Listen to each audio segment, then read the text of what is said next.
La bière est l'une des boissons alcoolisées les plus anciennes et les plus populaires au monde. Sa fabrication est un mélange d'art et de science, impliquant des ingrédients naturels et des processus minutieux. Dans cette vidéo, on va explorer les principaux ingrédients, les étapes de brassage, les bienfaits potentiels, ainsi que les risques et les recommandations pour une consommation responsable. La bière trouve ses origines dans l'Antiquité, avec des preuves de brassage remontant à plus de 5000 ans. Les Sumériens et les Égyptiens sont parmi les premières civilisations à avoir documenté la production de bière.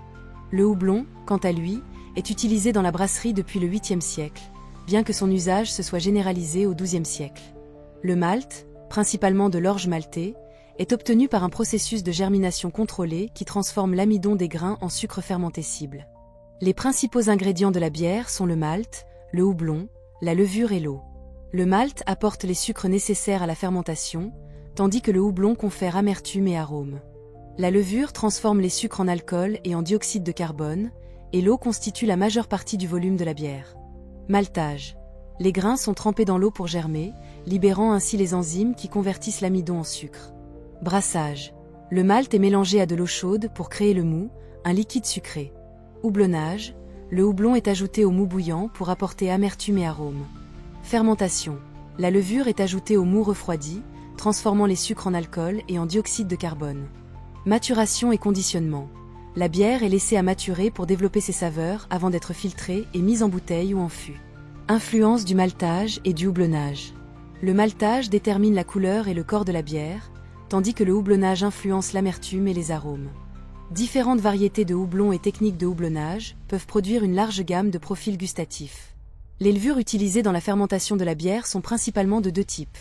Les levures de brasserie, Saccharomyces cerevisia, pour les ailes et les levures de fermentation basse, Saccharomyces pastorianus, pour les lagers.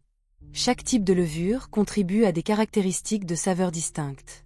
Bienfaits potentiels pour la santé. Une consommation modérée de bière peut offrir certains bienfaits pour la santé, notamment une réduction du risque de maladies cardiovasculaires, grâce à la présence d'antioxydants. La bière contient également des vitamines du groupe B, essentielles pour le métabolisme énergétique. La bière contient des vitamines B, notamment la niacine, la riboflavine et l'acide folique, ainsi que des minéraux comme le magnésium et le potassium. Ces nutriments peuvent contribuer à une alimentation équilibrée lorsqu'ils sont consommés avec modération. Les recommandations pour une consommation modérée de bière varient selon les pays, mais elles se situent généralement autour d'un verre par jour pour les femmes et 2 verres par jour pour les hommes. Consommer de la bière de manière responsable signifie respecter les limites recommandées. Éviter de boire en conduisant ou en effectuant des activités nécessitant de la vigilance, et être conscient des effets de l'alcool sur le corps. N'oubliez pas que l'abus de l'alcool est dangereux pour toi et pour les autres. Les signes de consommation excessive incluent des comportements à risque, des problèmes de santé liés à l'alcool, et une dépendance psychologique ou physique.